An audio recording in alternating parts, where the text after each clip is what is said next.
ədalət görmədim ki, görmədim. Dözdüm ərzülmə saadət görmədim ki, görmədim. Mən bu dünyada ədalət görmədim ki, görmədim. Dözdüm ərzülmə saadət görmədim ki, görmədim. Hər gün daha çox tarıma çəkilir həyat bağlarım.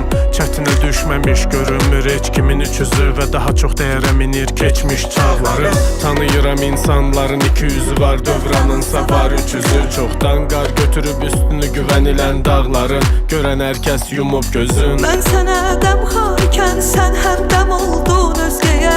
Bel büküldü, üz qırışdı, sal nəzər hər cizgiyə. Tuli ömrüm keçdi hicranında, baxdım güzgüyə. Gəncliyimdən bir əlamət görmədim ki, görmədim.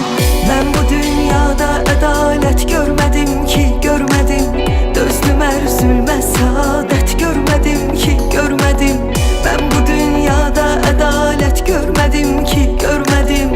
Dözdüm ərzülmə saadət görmədim ki, görmədim. Axtardım, tapa bilmədim, ona görə qapandım içimə mən. öyrəndim, Kəşf etdim özümü illər boyu, bələdəm gücümə mən. dərs oldu, Hər səhvim ödədim zamanla, əvəzin gücləndim. dərs oldu. Deyəcək qədər səhv etdim, hazıram hücuma mən. Eşqimi qəlbimdə bilməzdim, qərib eylər fələk.